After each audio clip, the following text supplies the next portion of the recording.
Bien, bonsoir à tous et nous sommes ravis de vous accueillir pour cette table ronde qui va porter sur la thématique de booster sa recherche d'emploi avec l'APEC. Cette table ronde s'organise dans le cadre des protos portés par le service d'orientation, d'insertion professionnelle et d'entrepreneuriat de l'université.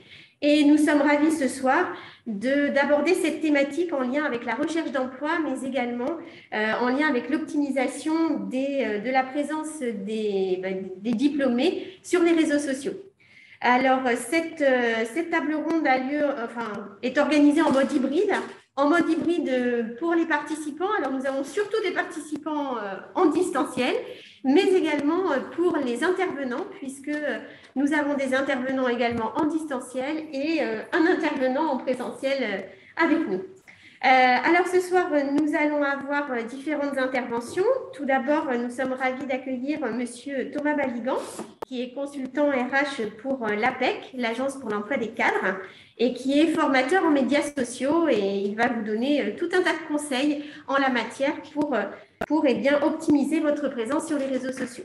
Nous accueillons également deux anciens étudiants de l'Université de Rennes, deux alumni, Boris Kermarek qui est à distance et qui va se présenter. Je vais laisser un temps de parole à chacun pour que chacun puisse se présenter. Et puis Xavier Rousier qui est à mes côtés et qui va également pouvoir se présenter.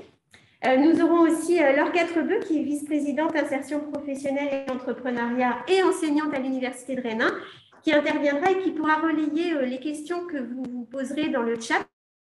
Donc, n'hésitez pas à poser des questions dans le chat et elle relaiera vos questions afin que les intervenants puissent y répondre. Et moi-même, je suis également enseignante et directrice du SOA à l'université. Voilà, alors nous allons surtout échanger avec nos intervenants. Donc, je vais leur laisser un petit temps de parole à chacun afin qu'ils puissent se présenter brièvement. Et puis après, nous lancerons la présentation de M. Thomas Baligan. Donc peut-être, M. Baligan, si vous voulez vous présenter très, très brièvement. Oui, merci beaucoup, merci de votre invitation. Je regrette, je vous le redis, que je regrette évidemment de ne pas être avec vous ce soir. Le Covid a eu raison de moi. Les quelques jours précédents ont été un peu compliqués et aujourd'hui ça va beaucoup mieux. Je vais pouvoir faire mon intervention, mais évidemment, on m'impose de le faire à distance et ce qui est bien normal. Comme vous l'avez dit à l'instant, je suis consultant en ressources humaines. Je travaille pour une structure qui s'appelle l'APEC, l'Association pour l'emploi des cadres. L'APEC que certains de vos étudiants connaissent peut-être déjà s'ils recherchent des offres d'emploi. Notamment ou des offres de stage. L'APEC, qui est une structure un petit peu particulière, je ne vais pas forcément rentrer dans le détail aujourd'hui, mais on est une association privée avec un mandat de service public, ce qui signifie qu'aujourd'hui, on a un certain nombre de missions, parmi lesquelles accompagner les jeunes diplômés, les cadres, en recherche de stage, en recherche d'emploi, leur délivrer des conseils et leur proposer un certain nombre de services au service de leur recherche d'emploi. Et dans ce contexte, moi, je remplis cette mission, sachant que je suis un vieux consultant à l'APEC. J'y ai eu plusieurs vies. J'y ai eu une vie de recruteur, vous l'avez dit tout à l'heure. J'ai eu une vie tournée sur les médias sociaux. J'étais community manager pendant une demi-douzaine d'années, au moment où l'APEC a notamment lancé sa relation avec les cadres sur tous les espaces en ligne. Et puis voilà. Et aujourd'hui, en dehors de l'APEC, j'ai aussi une activité de conseil autour de l'activité et de la stratégie de présence social média. Très bien, merci pour ces éléments. Donc, nous avons la chance aussi d'avoir deux alumni. Je vais laisser la parole à Xavier Rousier qui est à mes côtés et le laisser se présenter en quelques mots. Merci beaucoup. Bonsoir à toutes et tous. Merci Boris. Non, merci Thomas, pardon. Merci Thomas pour la transition en parlant de nos multiples vies. Moi, j'ai déjà une longue carrière de 35 années. J'ai commencé à travailler très jeune, 25 années en hôtellerie-restauration, métier, profession, univers dans lequel j'ai occupé à peu près tous les postes. 10 ans en tant que consultant ERP, toutefois pour un ERP spécialisé en hôtellerie-restauration, et 2 années de reprise d'études universitaires avec un double master en master contrôle de gestion et audit organisationnel à l'IGR et un master transformation numérique des entreprises auprès de Rennes, Fac d'Éco et IGR. Et petite précision, jusqu'en septembre 2019, eh bien, je n'étais pas du tout présent sur aucun réseau professionnel. On aura l'occasion d'en parler tout à l'heure. Tout à fait. Donc, c'est une expérience assez récente, finalement, les médias sociaux pour vous. Très bien, merci Xavier. Nous accueillons également Boris Karmarek, qui est aussi ancien étudiant de l'université.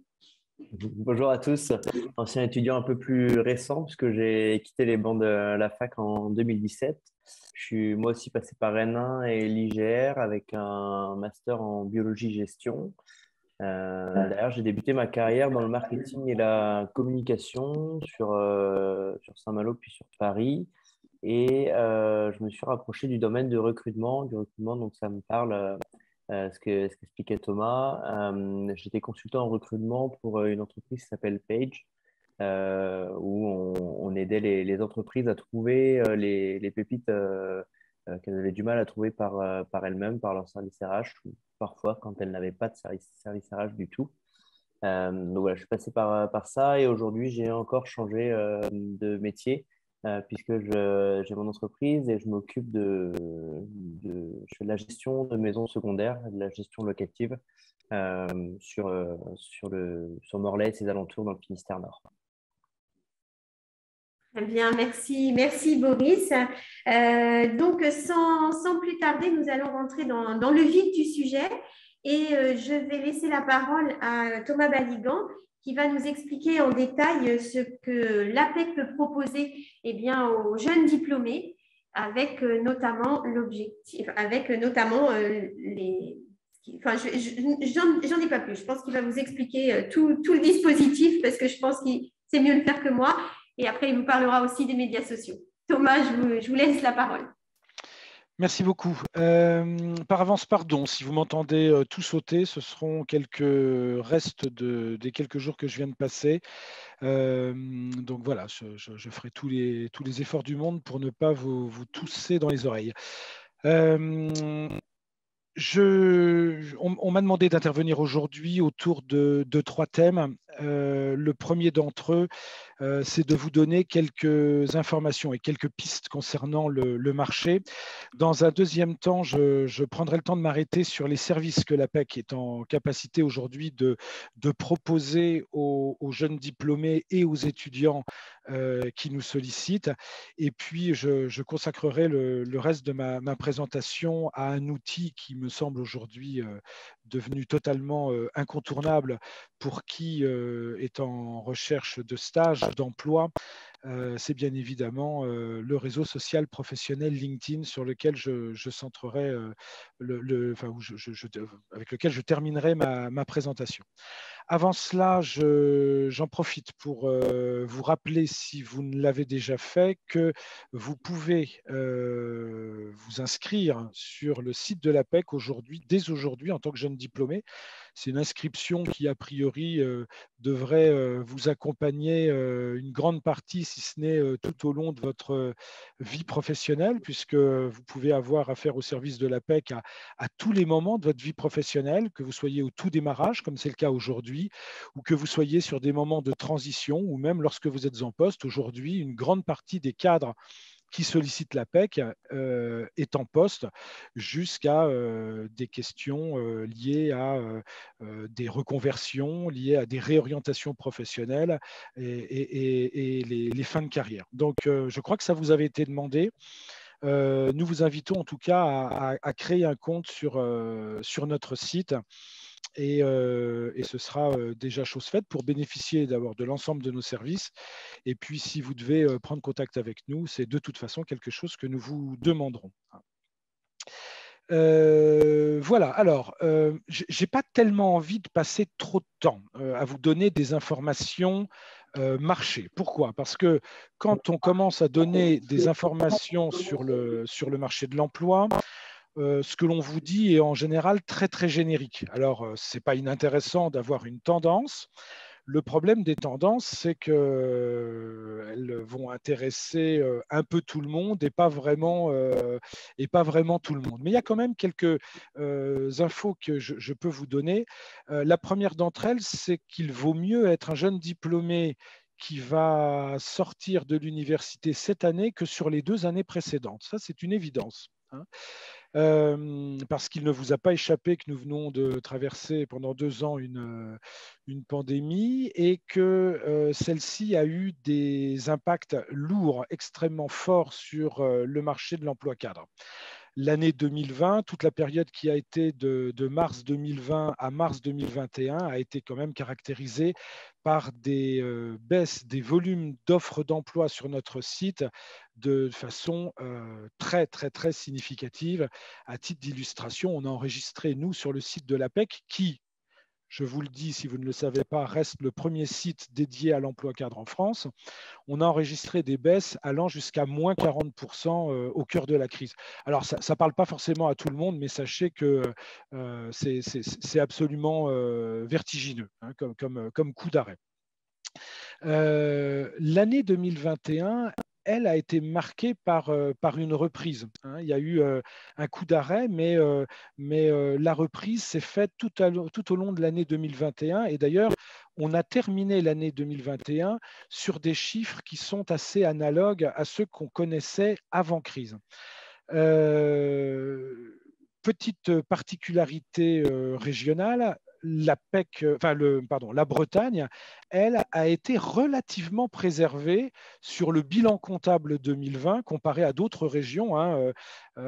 J'évoquais des baisses jusqu'à presque moins 40% et ramenées à l'année, ça faisait des baisses jusqu'à moins 27, moins 28% pour certaines régions. En réalité, en Bretagne, on a eu une baisse que de moins 0,5% d'offres d'emploi sur l'année 2020. C'est une exception totale, hein. Je crois que la région qui se porte le mieux après nous doit être à moins 15 ou moins 17%, quelque chose comme ça. Je vous le dis de mémoire, donc ce sera à vérifier. Il y a plusieurs raisons qui expliquent, il y a principalement une raison qui explique que la Bretagne s'en est bien sortie. C'est le poids de l'informatique en Bretagne et le poids de l'agroalimentaire qui ont vraiment tenu la région. N'allez quand même pas penser que tout a été rose dans cette période pour tous les métiers, pour toutes les fonctions et pour tous les secteurs. Et même encore aujourd'hui, alors que je vous annonce plutôt de bonnes nouvelles, allez raconter ça à quelqu'un qui est dans l'événementiel aujourd'hui, il aura du mal à vous croire, hein, ou à vous dire que tout va bien dans son secteur. Donc, on a questionné, et l'APEC le fait tous les ans, on a un service études à l'APEC qui est très, très développé. On a questionné les entreprises sur leur prévision de recrutement sur l'année 2022, et le moins que l'on puisse dire, c'est que les perspectives sont très optimistes, hein. On prévoit non seulement une année qui est au moins égale à ce qu'on a connu avant crise, sachant qu'avant crise, on parlait de plein emploi pour les cadres. On était à un moment qu'on avait, qu'à titre personnel, en un peu plus de 20 ans de carrière, je n'avais jamais connu, hein, comme tel. Donc, on était dans un moment d'euphorie du marché. On l'a retrouvé sur le dernier trimestre 2021 et l'année 2022 s'annonce plutôt comme une année record. Alors, vous noterez quand même que sur le tableau que je vous présente là, les entreprises de taille intermédiaire et les grandes entreprises, évidemment, envisagent beaucoup plus de recruter que les TPE ou les PME, hein. En général, elles sont plutôt locomotives. Mais ceci dit, les PME, vous le voyez, sont marquées par une augmentation. Du côté des TPE, c'est aussi la légère tendance. ce sont quand même de bonnes nouvelles qui accompagnent un taux de chômage en baisse au niveau national et évidemment en Bretagne. Et puis, ceux qui vont en profiter, évidemment, ce sont les jeunes diplômés, parce que les grands perdants des 2 dernières années, ça a été les jeunes diplômés et les cadres seniors, qui sont en général les premiers à faire les frais d'un marché qui se porte moins bien. Attention toutefois, mais on le verra sur une prochaine diapositive, je vous le disais, il vaut mieux chercher aujourd'hui. Il y a quand même toutes les 2 générations qui vous ont précédé, qui d'une part ont parfois du mal à mettre en avant une expérience, parce que les expériences de stage se sont faites dans des contextes fortement dégradés pour les promotions 2020-2021. Et puis, le marché ayant été extrêmement peu ouvert à ces populations-là, il y a une sorte d'embouteillage qui se crée quand même encore aujourd'hui. Vous remarquerez, je vais passer assez vite là-dessus, que dans les secteurs qui recrutent le plus, celui qu'on appelle le secteur des services à valeur ajoutée est celui qui prévoit le plus de recruter, notamment sur le premier trimestre 2022. Alors, c'est quoi ce secteur? C'est celui qui regroupe toutes les activités informatiques, l'ingénierie R&D, le conseil, la banque, l'assurance, la communication, les activités juridiques et comptables. Ça fait beaucoup de monde. Et vous verrez que quand on regarde les métiers qui sont les plus recherchés en Bretagne, on le verra dans une prochaine présentation, ce sont les métiers qui recrutent le plus. L'industrie est en bonne place. Pour la Bretagne, évidemment, on parle plutôt d'industrie agroalimentaire, avec toutes ses particularités, notamment celle d'être assez peu ouverte à ceux qui ne sont pas issus de l'industrie agroalimentaire. Et puis, il y a d'autres fonctions qui se portent toujours bien. Celles-là, ce sont les métiers sur lesquels aussi on a toujours des besoins, y compris en temps de crise, et je pense notamment à la fonction commerciale. Vous n'hésitez pas à m'interrompre si jamais vous relevez des questions qui vous semblent pertinentes. J'enchaîne avec quelques infos sur le marché breton. Vous retrouvez ici la liste des métiers les plus recherchés dans la région.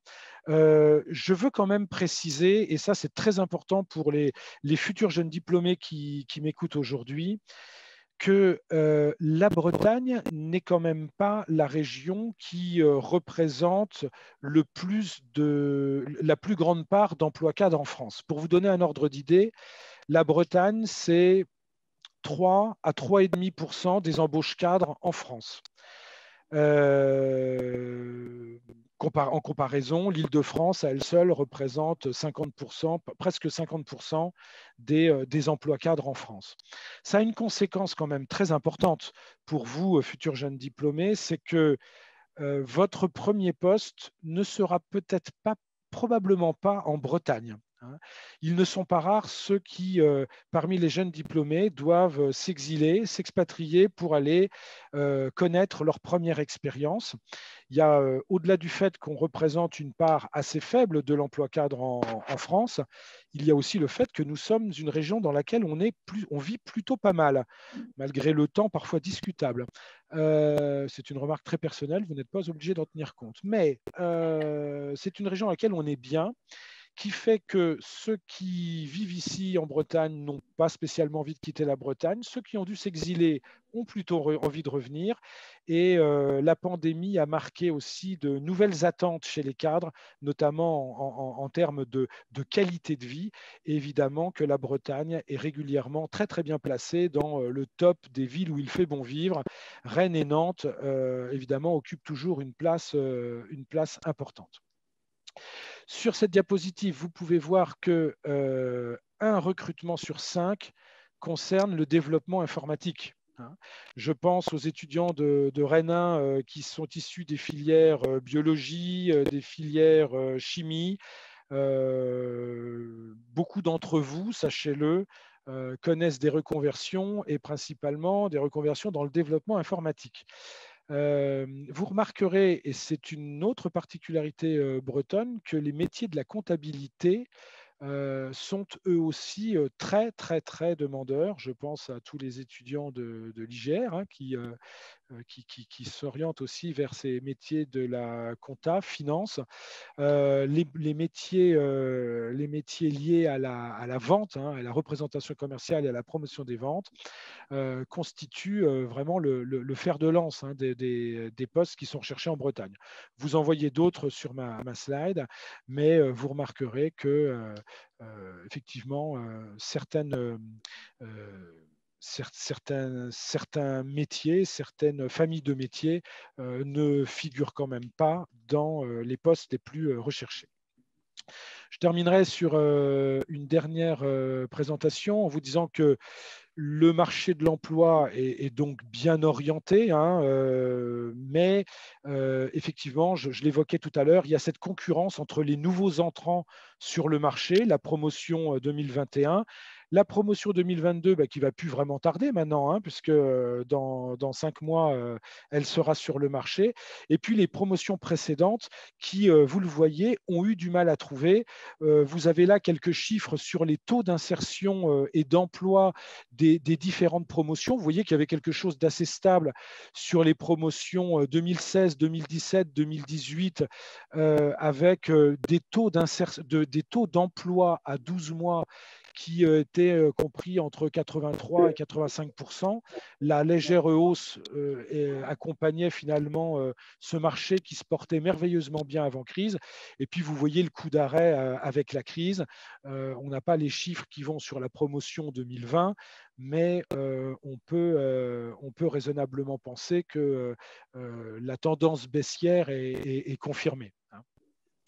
D'où la nécessité, dans un contexte comme celui que vous allez connaître, de savoir où vous mettez les pieds, de comprendre où sont les opportunités d'emploi. Et j'insiste très, très fortement là-dessus, même si je vous souhaite de trouver votre première expérience et vos postes en Bretagne, intégrer quand même cette idée que peut-être, le premier poste qui me semble être le passage le plus important qui va déterminer beaucoup de choses sur votre carrière, ce premier poste, lui, doit être envisagé peut-être aussi en dehors de la Bretagne. Donc voilà quelques mots sur le marché. Je ne sais pas si Madame Quatrebeu ou vous-même, Madame Guillaume, avez repéré des questions ou souhaitez m'interroger. Ça, c'est des chiffres que vous retrouverez sur les enquêtes qui sont publiées par l'APEC, qui sont téléchargeables en ligne si vous voulez plus d'informations. Mais s'il y a des questions, n'hésitez pas, faites-moi un petit coucou de la main, je vous laisse la parole. D'accord. Bon, pour l'instant, pas de questions dans le chat, mais surtout ceux qui nous écoutent, n'hésitez pas à poser vos questions dans le chat pour que l'on puisse les relayer en direct. Alors, ces quelques éléments ayant été communiqués, alors en résumé, vous l'avez compris, les choses vont mieux et ne vont pas cesser d'aller mieux sur les semaines et les mois à venir. En même temps, je vous dis ça, je me souviens qu'en février 2020, nous annoncions un marché extraordinaire et annoncions des prévisions de recrutement absolument dingues. 15 jours plus tard, évidemment, la donne était tout à fait différente. Donc, tout cela n'a aucune valeur contractuelle. Ce sont des prévisions. Je reviens sur l'importance pour vous, étudiants, futurs jeunes diplômés, d'être accompagnés par l'APEC. Je vais là encore passer assez vite là-dessus pour vous expliquer qu'à partir de Bac+3, dès lors que vous êtes titulaire d'un Bac+3, vous pouvez solliciter l'APEC, utiliser ses services et faire appel à ses consultants. Nous avons un dispositif qui s'appelle Objectif Emploi. Vous avez là à l'écran une copie de ce que serait la page d'accueil pour un jeune diplômé qui arriverait sur notre site et qui lui présente ce service Objectif Emploi. Derrière ce terme Objectif Emploi, il y a tout un tas de services, des services en ligne que vous pouvez consulter sans avoir à passer par un consultant, des services collectifs, des services plus individuels.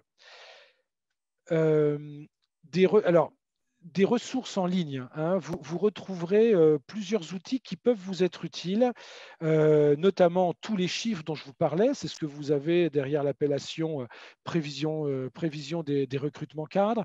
Vous pouvez trouver un simulateur de salaire qui vous aide à savoir ce que vous pouvez valoir sur le marché ou ce à quoi vous pouvez prétendre. Des outils pour aller créer votre CV. On a même des simulateurs d'entretien de recrutement qui peuvent se faire sous la forme d'un outil type QCM, mais aussi sous la forme de training en visio avec des consultants. Vous retrouverez des chiffres liés au marché du travail. Vous retrouverez aussi quelque chose de très important qui sont les fiches métiers cadres. Je prends le temps de m'y arrêter 15 secondes parce que quand vous êtes sur ces fiches métiers cadres, vous avez quand même là une aide assez précieuse. Je pense notamment à tous ceux d'entre vous qui doivent rédiger des CV, hein. Les fiches métiers de l'APEC restent des références sur le sujet. Si je prends, je sais pas, je prends au hasard les métiers de la communication, par exemple. Lorsque vous allez trouver des outils comme cela, si je prends par exemple, vous allez me dire, tiens, sont-ce les métiers de la communication? Je ne suis pas certain. Voilà. Prenons un métier comme le chargé de communication. Sont des fiches très très complètes qui d'abord vous redonnent les autres intitulés qui peuvent être associés à un poste. Vous allez retrouver toutes les activités attendues avec des missions, avec des réalisations qui peuvent y être associées. Très souvent, les jeunes diplômés qui se positionnent sur la recherche d'un premier poste ont tendance à être très, très laconiques et succincts quant à l'explication de ce qu'ils ont pu faire en stage. Vous trouverez des aides dans ces fiches qui sont très bien faites pour vous assurer d'une terminologie, pour pouvoir donner un peu plus de corps à ce que vous avez pu faire. Vous retrouverez évidemment des infos liées au rattachement hiérarchique, au contexte, aux facteurs d'évolution du métier, les profils qui sont requis, les diplômes attendus, les compétences requises, etc., etc. La petite finesse, les infos sur les salaires aussi. La petite finesse, c'est que vous pouvez ensuite aller voir toutes les offres d'emploi qui sont associées sur notre site en partant de la fiche métier. Donc, c'est clairement une illustration d'outils que vous pouvez consommer en ligne et que je vous invite à ne pas hésiter à user et abuser. Vous retrouverez aussi des outils pour vous rendre visible des recruteurs. Alors, non pas que avoir un profil LinkedIn ou être présent sur la profil tech de l'APEC va faire que du jour au lendemain, vous allez crouler sous les demandes, sauf si vous êtes développeur web, là, vous allez crouler sous les demandes, ou sur certains métiers de l'ingénierie, toute l'ingénierie R&D, effectivement, vous serez très, très sollicité, notamment par les sociétés de services. Mais vous avez là encore des services qui vous permettent d'avoir cette visibilité-là. Je viens de l'évoquer, la Profil Tech, c'est ce qu'on appelait les CV Tech à l'époque. Et la Profil Tech de l'APEC reste la première Profil Tech de France, celle qui reste encore, qui est toujours très, très utilisée par les chargés de recherche, les chargés de recrutement. Boris, qui a travaillé en cabinet, vous le confirmera peut-être. Et puis, évidemment, des profils tech qui se sont largement développés sous l'impulsion des réseaux sociaux professionnels, qui ne sont plus juste des espaces où vous déposez un CV, mais qui deviennent des espaces dans lesquels vous allez donner à voir beaucoup plus qu'un simple CV. Dans les centres, on vous propose un certain nombre d'ateliers qui peuvent se faire en présentiel, qui peuvent se faire aussi en visio. Et puis l'APEC, c'est aussi un certain nombre d'événements qui sont organisés tout au long de l'année, notamment en Bretagne. Certains sont spécifiquement dédiés aux jeunes diplômés, d'autres ouverts à tous, et qui peuvent prendre la forme de salons de recrutement ou job dating. Ne pensez pas qu'on en a un toutes les semaines à l'APEC, ce serait quand même vous raconter des salades. Donc, en résumé, vous trouverez beaucoup de choses à destination des primo-diplômés à partir de Bac+3 à l'APEC, des opportunités d'emploi, de stage et d'alternance. Sur le site APEC.fr, la recherche d'emploi, la recherche de postes peut se faire sur des postes en stage et en alternance. Vous trouverez des outils et des ressources pour connaître le marché. Vous retrouverez du conseil via l'expertise des consultants sur tous les outils et les techniques liées à la recherche d'emploi. Vous y trouverez certains événements, de la visibilité auprès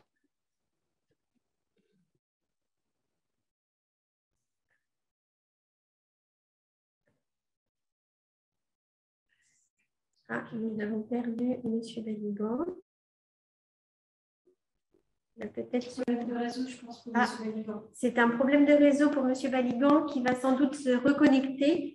Donc, peut-être en attendant qu'il se reconnecte, Boris, est-ce que l'APEC, la profil tech de l'APEC était quelque chose qui était utilisé peut-être dans le cadre du recrutement? Oui, exactement. On avait plusieurs CVTech qu'on utilisait. Quand je travaillais, on appelait ça des CVTech, pas des profils tech, mais ça change. On utilisait l'APEC, Hello Job, Pôle emploi, mais l'APEC, Ah, c'est une des principales qu'on utilisait en effet. C'est là où c'est intéressant en tant que candidat, je pense, de pouvoir être disponible sur toutes les CVTech. Ça prend pas tant que ça de temps. Après, il y a des CVTech spécifiques en fonction des métiers qu'on veut faire. Mais être seulement sur LinkedIn, c'est pas être proactif. m'entend-on? Oui. Ah, merveilleux. J'ai eu peur. Vous m'avez perdu à quel moment? Au moment où vous étiez sur l'accompagnement, donc tous les dispositifs d'accompagnement qui étaient proposés pour les étudiants, donc une sorte de revue, voilà, de tout ce qui pouvait être proposé pour les étudiants. Et entre-temps, Boris a confirmé que les CVTech étaient effectivement très utilisés pour le recrutement. Merci Boris de m'avoir sauvé la mise là. J'ai un ordinateur professionnel qui s'est déconnecté du réseau national et pour se remettre sur mon réseau local. Je vais passer vite là-dessus, simplement, je vais terminer vite là-dessus, simplement, vous l'avez compris, vous pouvez solliciter l'APEC, il ne faut surtout pas hésiter, et vous allez pouvoir nous contacter, nous sommes présents sur Rennes et sur Brest, et s'il y avait besoin de nous contacter sur Rennes, vous avez ici un numéro de standard, une adresse mail. Vous pourriez évidemment repasser par mon profil LinkedIn si besoin. Hein, et puis on pourra peut-être le remettre dans le chat si. Les coordonnées de l'APEC sont également disponibles via le site du SOI. Ah bah c'est encore mieux, évidemment. Il faut passer par le site du SOI, évidemment. J'en viens à une dernière partie autour de votre profil LinkedIn. Hein. On peut parler de LinkedIn de plein de manières différentes. Je vais quand même centrer là ma présentation du jour, quitte à répondre à d'autres questions ensuite, sur ce qui me semble être le premier niveau de présence sur LinkedIn. C'est celui qui consiste à avoir un profil dûment renseigné, qui vient bien au service de vos attentes et de vos besoins. L'idée, c'est d'avoir un profil que l'on puisse trouver en ligne. C'est, je vous le dis tout de suite, le premier niveau de présence que vous pouvez avoir sur un réseau social professionnel. C'est pas le plus marrant à faire. C'est celui qui vous demandera le plus de temps. Parce qu'une fois qu'on a un profil, évidemment, l'erreur à ne pas commettre serait de penser que ça suffit. Alors, sauf quelques métiers dont je vous parlais tout à l'heure, ou certains profils qui vont être extrêmement recherchés et sourcés par les recruteurs et les chargés de recherche. Mais sinon, imaginez que parce que vous aurez fait un profil, plein de recruteurs bienveillants vont aller le visiter et puis éblouis par tant de compétences, vont s'empresser de vous proposer un stage ou un poste, ce serait quand même faire erreur. J'ai, pour ma part, tendance à penser que LinkedIn est un outil pour agir et un outil pour agir à différents moments de votre réflexion et de votre vie professionnelle. D'ailleurs, même si l'immense majorité des personnes qui sont sur LinkedIn ne sont pas en recherche d'emploi, hein. Dès lors que des outils comme les réseaux sociaux professionnels ont été utilisés par les personnes en recherche d'emploi, ce sont plutôt celles qui étaient d'ailleurs sur la construction de projets professionnels qui ont tout de suite vu un premier intérêt, hein. Je pense notamment aux personnes qui étaient dans des réflexions sur l'émergence de projets professionnels, notamment au travers des bilans de compétences. Il y avait cette idée qu'il n'y avait en général pas mieux placé que les personnes qui font les métiers qui vous intéressent de faire demain pour vous donner de l'information, un regard, des conseils, une représentation la plus fine possible de ces métiers. Et donc, on insistait beaucoup pour que les personnes aillent au-devant des professionnels, les rencontrent dans des logiques plutôt d'entretien d'information ou d'entretien conseil. Évidemment, ça, c'est quand on est un peu plus dans le flou. Et peut-être que certains d'entre vous, aujourd'hui, je pense même à ceux qui sont en 3e année, 4e année, même si en Master 2, les choses se précisent un petit peu, penser que tous les Master 2 savent exactement ce qu'ils vont faire une fois qu'ils auront leur diplôme serait, à mon sens, là aussi, faire une erreur. Peut-être hésitez-vous, les uns et les autres, à des choix d'orientation professionnelle. Eh bien, qui mieux que ceux qui font ces métiers qui vous paraissent peut-être un peu obscurs vus de loin ou dont vous n'avez vu qu'un aperçu au travers de votre stage et pour lequel vous avez peut-être le sentiment qu'il vous manque quelques pans entiers de compréhension avant de faire des choix de carrière. Eh bien, LinkedIn peut servir à ça, est un outil qui va au service de ce type de démarche. Puis, un 3e niveau de présence que je qualifierais de plus ultime, dont on parlera assez peu aujourd'hui, qui concerne plutôt j'allais dire, la prise de parole et l'engagement, la participation sur ces espaces ou les échanges professionnels. C'est en général une partie que on investit peut-être un petit peu moins quand on est jeune diplômé. Pour autant, n'en faisons pas une règle absolue. J'ai vu plein de jeunes diplômés très présents sur ces espaces et avec des prises de parole qui ont qui leur ont directement permis de booster une recherche d'emploi et une carrière professionnelle. Donc, on va se centrer plutôt sur la première partie. Je vais être en vérité assez succinct, ce qui, à mon sens, permettra à chacun d'entre vous de poser tout un tas de questions. Pour ce qui est de faire un profil sur les réseaux sociaux, j'ai un petit peu tendance à vous dire, avant de démarrer, qu'il faut essayer de toujours avoir une approche plutôt orientée offre de service. Un profil, ce n'est pas juste une version en ligne de votre CV, c'est aussi un espace dans lequel vous allez pouvoir donner à comprendre, donner à lire un certain nombre de choses, parmi lesquelles un ADN professionnel, un fil de parcours qui peut être court, qui peut être un parcours de formation. Ça peut être aussi des projets, des souhaits, définir des directions que vous souhaitez prendre ou des compétences que vous souhaitez aussi développer, vous, en tant que jeune diplômé. Être capable de dire ce que vous êtes en mesure d'apporter ou de ce que vous souhaitez connaître comme voie d'orientation me paraît être le premier et le meilleur conseil que je pourrais vous donner. Sachez que sur ces espaces, il faudra utiliser un style direct et clair, éviter les tournures trop complexes, plutôt utiliser les temps des présents parce que le temps du présent, pardon, parce que vous ne parlez pas de vous à la 3e personne. Et puis, à chacune des étapes, avoir vraiment une préoccupation autour des mots-clés que vous allez utiliser et de ce que vous choisissez de mettre en avant. Très concrètement, quand vous serez sur un profil et quand vous aurez un profil comme LinkedIn, eh bien, ça va donner des choses comme cela, avec d'abord et avant tout une partie visuelle qui peut prendre différentes formes, comme vous pouvez le voir sur quelques profils que j'ai. Attendez, j'ai une barre qui m'empêche. Voilà, je vais la pousser, cette barre. Elle ne m'embêtera plus ici. une partie visuelle avec ce qu'on appelle un bandeau et puis la photo. Alors, vous voyez qu'il peut prendre différentes formes, hein, selon que je suis ingénieur, marketeur. Ce bandeau, il peut tantôt passer un message, vous le voyez ici avec l'exemple de Nord, plutôt être plus illustratif, comme c'est le cas avec Corentin, plus décoratif. Vous voyez, quand il n'y en a pas, par défaut, hein, c'est toujours un petit peu moins sympa. Donc voilà, hein, une partie visuelle. La deuxième chose que l'on voit sur un profil, c'est la titraille, c'est-à-dire le titre que vous allez donner à votre profil. Et j'attire votre attention sur le fait de prendre grand soin là de bien choisir vos mots-clés.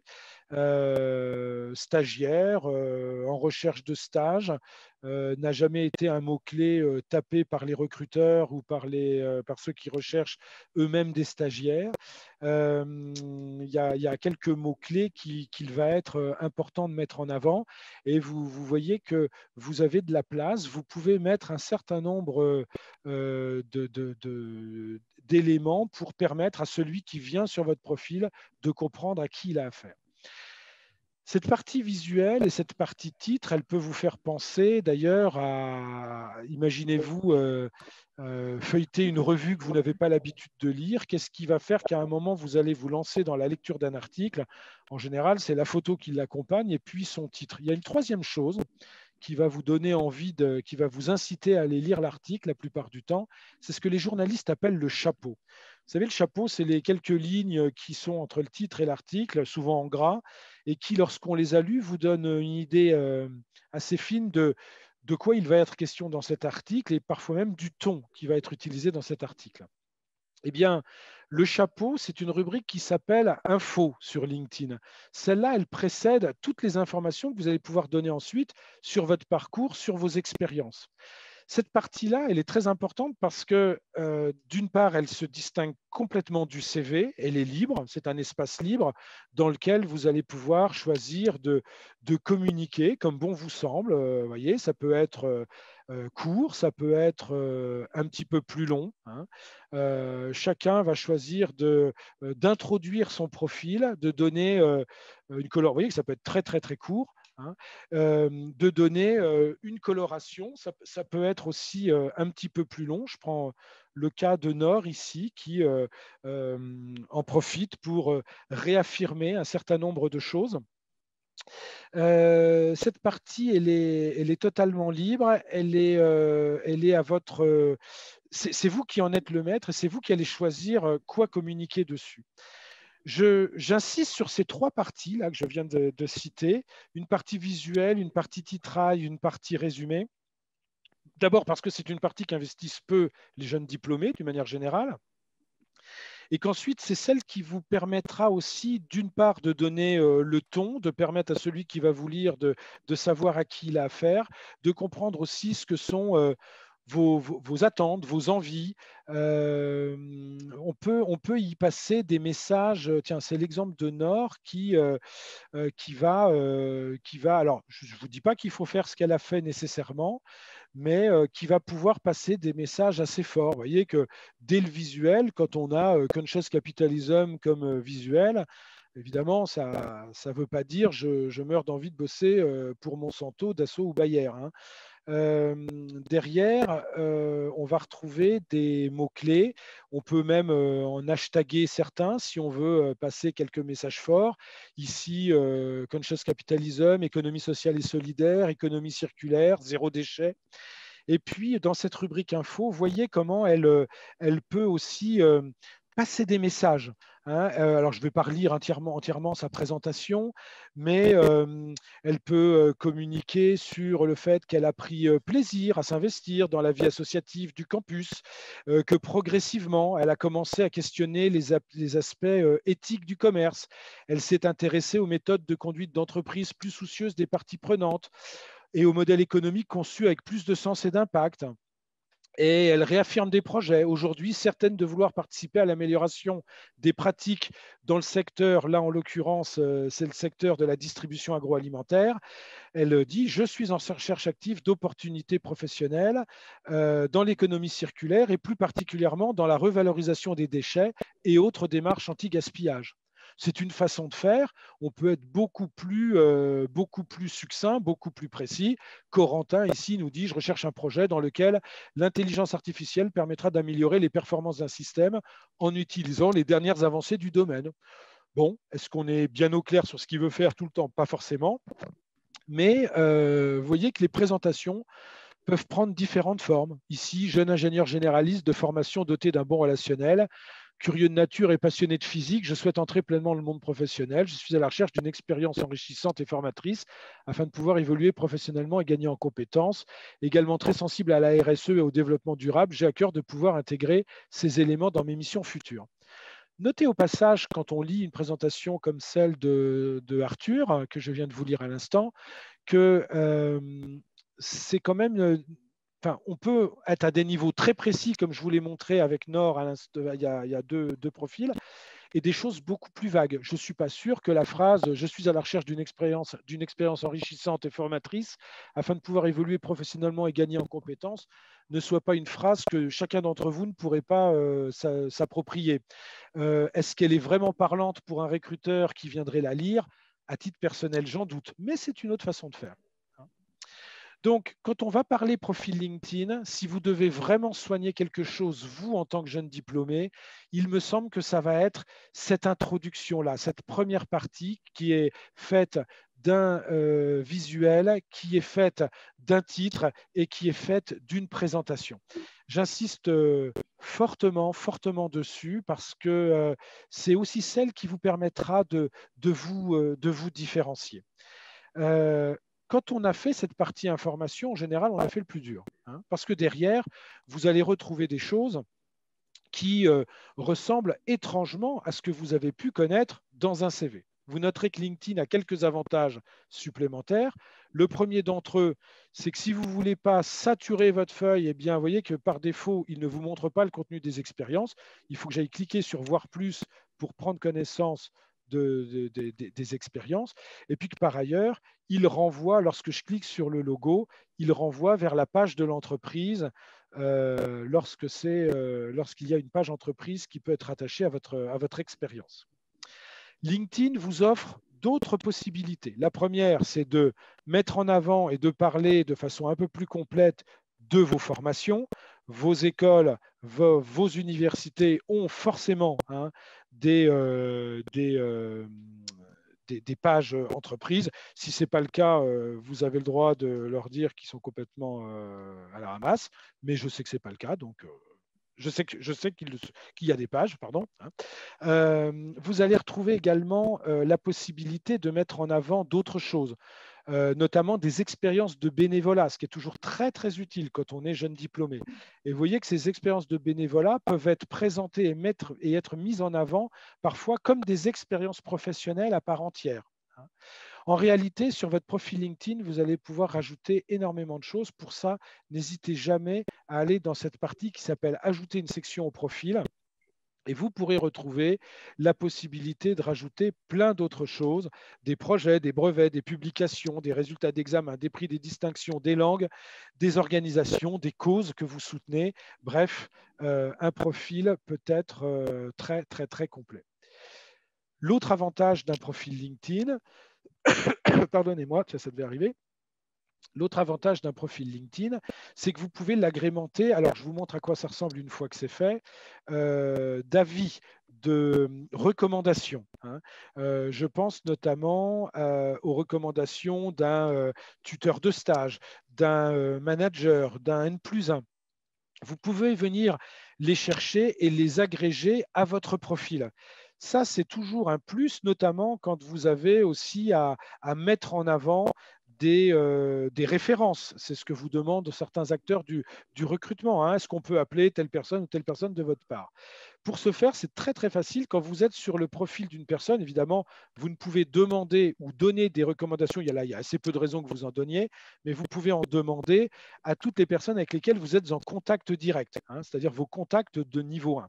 Là, vous allez dans cette rubrique qui s'appelle Plus et vous allez pouvoir solliciter une recommandation. Vous voyez que vous allez pouvoir choisir quelle était la place de la personne à qui vous vous adressez, quel était votre poste ou quel était le lien hiérarchique. Et vous allez pouvoir demander à la personne, rédiger, lui dire, ben voilà, j'aimerais que vous me recommandiez, que vous apportiez une recommandation sur mon profil. N'hésitez surtout pas à le faire, surtout quand vous êtes jeune diplômé en stage. Ça, c'est typiquement le genre de choses que vous pouvez solliciter auprès des personnes avec lesquelles vous travaillez ou sous la responsabilité desquelles vous avez effectué vos missions. Vous avez d'autres choses qui comptent sur un profil LinkedIn, notamment le fait que vous allez pouvoir adjoindre différents contenus. Des contenus qui peuvent être des contenus multimédia ou des adresses URL. Il y a plusieurs endroits où vous pouvez le faire. Il y a d'abord une rubrique, alors je crois que je ne sais plus qui, tiens voilà, bon là cette personne n'est pas jeune diplômée, mais enfin elle était il n'y a pas longtemps. Mais vous voyez, on peut choisir une sélection de documents ou de sites que l'on veut mettre en avant. Ça peut même être des posts LinkedIn que vous avez faits, ce qui est toujours un moyen de soit agréger un CV, ce que certains recruteurs détesteront pas trouver sur votre profil s'ils veulent le télécharger. Ça peut être des documents au format Word, PDF. Je me demande même si les PowerPoint, non, c'est plutôt PDF que vous pouvez le faire, mais ça peut être aussi des liens vers des adresses URL. Alors, je voudrais vous trouver quelqu'un qui l'a fait, si j'en ai un sous la main. Voilà, par exemple, là, elle travaille pour une structure qui s'appelle Brésicop, et pour Brésicop, non seulement elle va reprendre le contenu de sa mission, de ce qu'elle y fait, mais je peux retrouver, associé à l'expérience, le lien vers une page, cette fois-ci qui n'est pas la page entreprise, mais qui est le site internet ou le lien vers un article, enfin bref, un contenu multimédia ou une adresse URL qui renvoie vers un contenu. Donc, n'hésitez surtout pas à agréger votre profil de tous ces éléments dans la mesure où ils sont dissibles et communicables, mais parfois, ça peut être le fruit d'une étude, une publication, si vous avez été interviewé, si vous avez eu l'occasion de faire une présentation, si vous avez été acteur d'un événement pendant votre stage, y faire référence, renvoyer vers les liens peut toujours être très, très utile. Le dernier point sur lequel j'attire votre attention, c'est toute une rubrique qui va pouvoir se construire malgré vous, qui s'appelle aujourd'hui Centre d'intérêt. Centre d'intérêt, ça regroupe les personnes qui sont considérées comme les influenceurs LinkedIn que vous pouvez suivre, mais mieux encore, les entreprises dont vous souhaitez suivre l'actualité, les écoles et les groupes. Et les groupes, je vous invite à avoir un petit réflexe groupe qui est parfois très, très utile parce qu'il y a beaucoup de personnes que vous ne pouvez pas, par exemple, je ne sais pas, je vais prendre un exemple là, quand vous êtes dans un groupe, vous pouvez aller voir les membres d'un groupe. Je vais prendre complètement au hasard cette personne qui, au passage, pourra se demander pourquoi Thomas Belligan à Rennes est venu voir son profil aujourd'hui. Ben, voilà, c'est le hasard. Et pour attirer votre attention sur le fait que quand les gens ne sont pas vos contacts directs, par exemple Cheyenne qui est à niveau 3, si je veux lui envoyer un message, LinkedIn ne me le permet pas.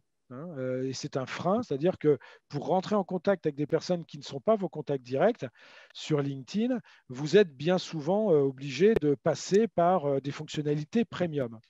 Eh bien, je vous parlais des groupes parce qu'ils sont intéressants. Regardez ce qui se passe. Cheyenne, je ne peux pas lui écrire quand je suis sur son profil. En revanche, si j'arrive à trouver un groupe dans lequel elle est présente et j'arrive à rentrer dans ce même groupe, je peux, vis-à-vis de Cheyenne comme vis-à-vis de tous les membres du groupe, même s'ils ne sont pas mes contacts directs, lui envoyer un message. Donc ça, c'est une petite ruse qui est toujours bon de connaître sur LinkedIn. Je vous la montre vite fait. Si vous devez envoyer des messages directs à quelqu'un, sachez que les groupes, c'est un super canal pour contacter une personne. Je jette un petit coup d'œil à l'heure et je vais terminer sur ces 5 minutes en revenant sur mon diaporama. Alors, ce n'est pas un diaporama très glamour, hein, mais qui vous rappelle quelques actions que vous devez mettre en place si vous lancez sur un profil LinkedIn. D'abord, concernant la définition de votre offre de service, hein, n'ayez pas peur de dire les choses. N'ayez pas peur d'abord de réfléchir en amont à ce que vous voulez faire, à ce que vous voulez mener comme mission. Et je ne sais pas ce qu'en pensera Boris, mais il me semble qu'il n'est jamais inutile d'être parfois assez précis et éviter de sortir du très très vague. L'inconvénient, c'est que peut-être à un certain moment, vous tomberez, vous serez un peu éloigné des attendus de certaines entreprises. L'avantage, c'est que lorsque vous visez juste, là, on s'intéressera véritablement à vous. Repérez des domaines dans lesquels vous avez envie d'évoluer, essayez de bien réfléchir à qui peut avoir besoin de vos compétences, identifiez aussi et sachez dire ce qui vous rend typique, sachez parfois vous arrêter sur une ligne, sur un mot, mais sur la petite histoire.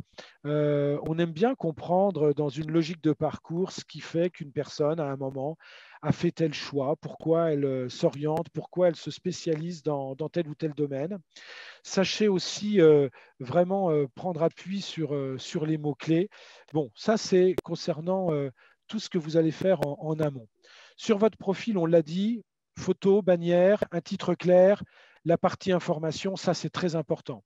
Des expériences professionnelles, concrètes, détaillées. Combien de fois je vois stage de M2 avec un nom de structure.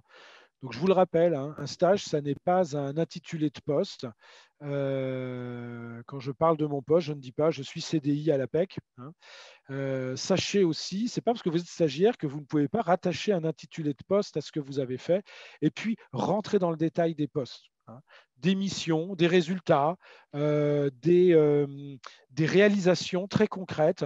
Voilà autant de choses qu'on a envie de lire quand on est en charge de chercher un candidat. Parce que n'oubliez jamais qu'un recruteur ou un chargé de recherche, lui, il a un cahier des charges, il a des critères clés de recrutement, il va aller chercher des choses très précises et c'est toujours mieux s'il peut les lire directement ou les interpréter de ce que vous avez pu faire. Il y a plein d'autres petites choses, mais là, je veux vraiment laisser la place aux questions et puis la place aux autres intervenants autour de la partie profil. Concernant les contacts, on pourrait aussi en dire quelques mots, hein, c'est-à-dire avec qui devez-vous être en relation, faut-il accepter toutes les demandes, une fois qu'on a des contacts, qu'est-ce que l'on en fait? Bref, il y a plein de choses que l'on peut faire. Bonne nouvelle, si vous voulez vraiment approfondir ça, on a des ateliers sur ce sujet-là, vous pouvez y participer. Et puis, il y a des questions et des réponses qui seront apportées sur ce tour de table. Donc, si vous avez des questions brûlantes, n'hésitez pas à me les poser. Voilà, il est 19h30 à ma montre. C'était ce qu'on avait dit, me semble-t-il. C'est parfait. Et bien voilà, j'en reste là parfait. pour l'instant. Très bien, merci. Merci Thomas Baligan. Nous allons donc bien rebondir sur tous ces conseils. Merci pour tous ces conseils qui sont très, très précieux. On a compris que faire un profil LinkedIn, ça ne s'improvise pas. Ça nécessite une réflexion et je pense que là, tout ce que vous avez pu transmettre comme conseil, c'est très, très précieux justement pour mettre en place ce profil. Alors, nous avons 2 alumni qui peut-être ont utilisé LinkedIn dans leur recherche d'emploi ou qui l'utilisent au quotidien dans leur mission actuelle. Donc, on va leur laisser la parole. Donc, peut-être Xavier dans un premier temps, par rapport à LinkedIn, est-ce que ça a été utile dans la recherche d'emploi, dans d'autres actions peut-être? Alors, certainement pour moi, dans d'autres actions. Pendant mes 10 années en tant que consultant ERP, nous n'avions pas le droit d'être présents sur les réseaux professionnels et à titre professionnel, pas non plus ouvertement sur tout réseau social. C'était une sorte de protection un peu de notre vie privée. Quand j'ai décidé d'ouvrir mon compte LinkedIn, j'ai été suivi par Cécile d'Abaca. Je sortais d'un bilan de compétences et au moment de réclamer avec insistance une formation LinkedIn à Abaca, Cécile finit par me dire, oui, non, on en reparlera dans quelques semaines, mais je crois que tu n'auras pas besoin de nos services pour mener à bien ton projet d'auto-community manager. Et effectivement, moi, je suis un commerçant, un concierge d'hôtel. J'ai toujours eu le goût du partage, de l'échange, du don, de la facilitation, de la transmission d'informations. Et pour le coup, eh bien, mon compte LinkedIn s'est construit tout naturellement. Et il m'a très rapidement, immédiatement, dès son ouverture, permis de reconstruire tout mon réseau professionnel de 25 années d'hôtellerie. Il m'a permis de retrouver tous les grands contacts que j'ai construits pendant 10 années de consultant ERP. J'ai accompagné 360 entreprises. Donc, c'est vraiment cette sorte de grande famille professionnelle et d'amitié professionnelle que j'ai renouée grâce à LinkedIn. Et depuis la fin de mes études, eh bien, je n'ai à nouveau pas déposé de CV. Je devrais pas dire ça devant vous tous parce que je n'ai jamais de toute ma carrière professionnelle déposé un CV et je suis un véritable paniqué du CV. Je ne sais pas faire un CV après 35 ans. 35 ans d'activité parce que, eh bien, dans l'hôtellerie, pendant toutes les années où j'ai travaillé, on ne dépose pas de CV. Le patron de l'ERP pour lequel je bossais est venu me débaucher quand j'occupais mon dernier poste en hôtellerie. Et là, maintenant, eh bien, c'est mon réseau Rénin, c'est mon réseau IGR, Digital Transformer, qui m'a permis de rencontrer Sophie Guimard. Je suis maintenant contrôleur de gestion et modélisateur financier dans l'agence Peacox. Pour le coup, à nouveau, je n'ai pas utilisé LinkedIn pour trouver un poste, mais par contre, toutes mes relations financières, les demandes de conseils, les questions que j'ai eu à poser à des professionnels, à mes pairs et je dirais plus à mes mentors, eh bien, c'est grâce à LinkedIn que je les ai, que j'ai créé ces liens et que j'ai pu leur poser des questions. Alors effectivement, merci Thomas encore pour ces astuces concernant la facilité d'entrer en contact avec des personnes de notre troisième niveau, parce que ça, c'est très, très utile. Alors, à la question, faut-il accepter tous les contacts moi, je ne sais pas si j'ai bien fait ou pas. Je suis toujours parti du principe que je ne demande pas non plus à entrer en contact avec des personnes que je n'ai jamais rencontrées ou des personnes avec qui je n'ai pas un lien intermédiaire, une simple poignée de main intermédiaire. C'est-à-dire que une de mes relations que je connais très bien connaît un tel, et là, oui, je me permets de faire une demande.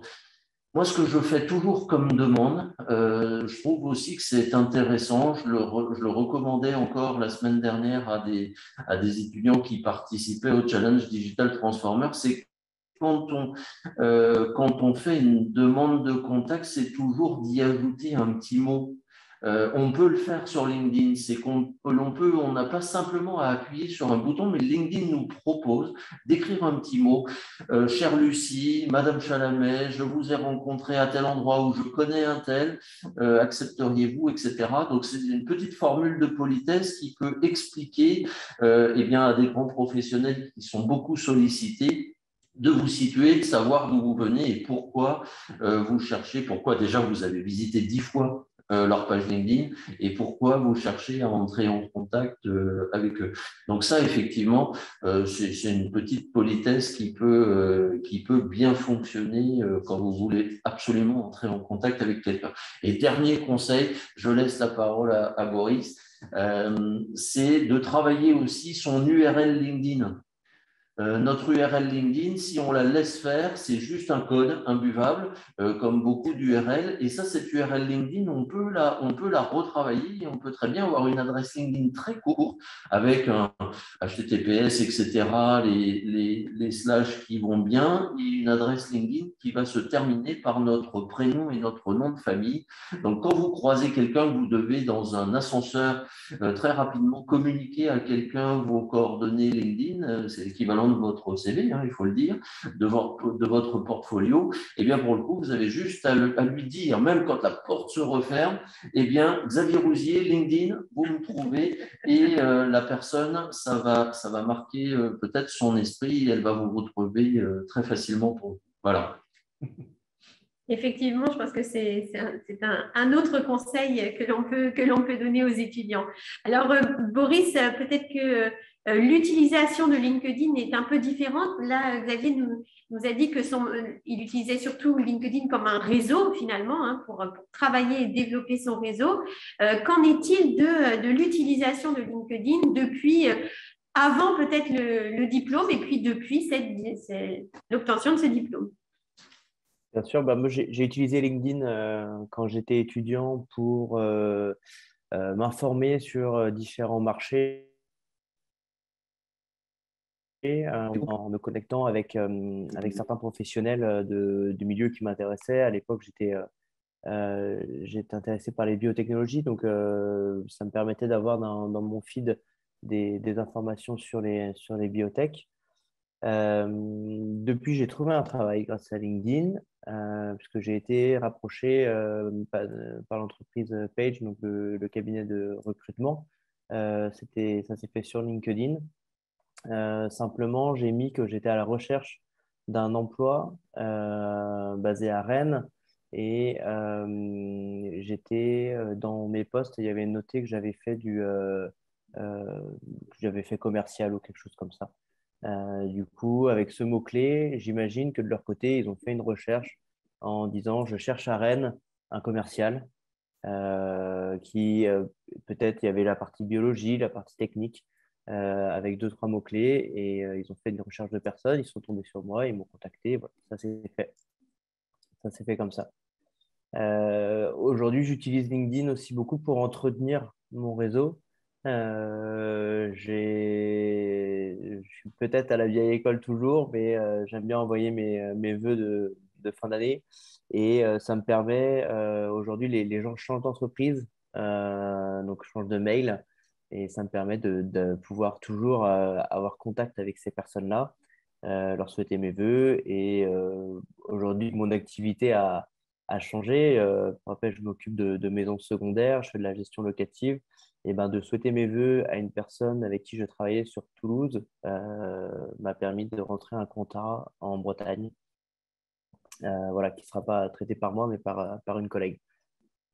C'est toujours important, ouais, d'entretenir son réseau et LinkedIn pour ça, c'est un outil parfait. Et aujourd'hui, bah, récemment, cette semaine, là, je recherche du monde donc je recrute sur LinkedIn et donc pour ça, j'utilise beaucoup les mots-clés et tous les candidats ne le font pas. Donc parfois, il faut être en tant que recruteur, il faut ruser de certains mots-clés, de fautes d'orthographe pour pouvoir tomber sur les bonnes personnes. Si jamais ils n'écrivent pas environnement de la bonne manière, bah voilà, il faut essayer de penser comment ils pourraient l'écrire avec une faute d'orthographe pour les trouver. Tout ça pour dire que, et je rebondis sur ce que disait Thomas, hein, les mots-clés sont super importants pour pouvoir être visible sur Internet. On est énormément sur LinkedIn. Donc, pour que votre profil puisse ressortir, les mots-clés sont très importants. Pour ça, bien sûr, un titre de poste mieux que stagiaire, mieux que voilà, avec le plus de détails possible, le plus de fonctions possible, euh, pour décrire les différents postes que vous avez pu faire. Vous pouvez vous servir des fiches de l'APEC que Thomas a montré pour avoir une idée de ce qui est noté sur les et également visiter d'autres pages d'autres. Tout à l'heure, on avait l'exemple de chargés de communication, d'autres chargés de communication, voir ce qu'ils mettent, s'ils sont dans des groupes, dans quel groupe ils sont, pourquoi pas aller rejoindre ces groupes-là, s'ils suivent certaines entreprises, aller voir, aller suivre des pages, ne pas avoir peur En effet, quand on va aller sur un profil, la personne va recevoir une notification comme quoi vous avez été voir son profil. Ça n'a jamais été un danger pour un candidat hein, de se faire remarquer. C'est même plutôt bien de montrer qu'on est proactif, qu'on regarde des choses. Et mine de rien, il y a un petit peu d'ego aussi quand quelqu'un vient voir son profil. On est un petit peu flatté, on se pose des questions, voilà, ça intrigue. Moi, ça m'est arrivé de voir des gens qui venaient d'une entreprise qui m'intéressait sur Toulouse. Du coup, je suis rentré en contact avec cette personne-là. Il s'avère qu'elle était tombée par hasard sur mon profil, mais on a pu échanger un petit peu. J'ai eu des infos sur l'entreprise. Une mine d'informations, de personnes. Euh, Après, là, je vais mettre un peu de prudence aussi. Ça reste un réseau social. C'est très chronophage. Euh, voilà, c'est le principe du fil d'actualité infini.